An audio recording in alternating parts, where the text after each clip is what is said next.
how to fix Coinbase account under review. So if you're getting a kind of pop-up or notification that says that your Coinbase account is under review, that could be happening due to a couple of reasons.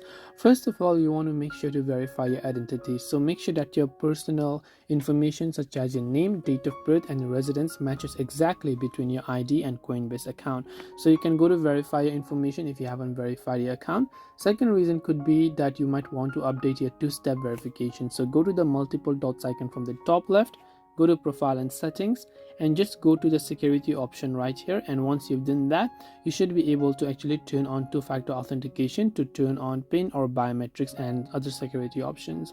If none of this works, you can also try to contact Coinbase support by going to the support option right over here and talking to a live representative and asking them to help you out as to what went wrong with your Coinbase account.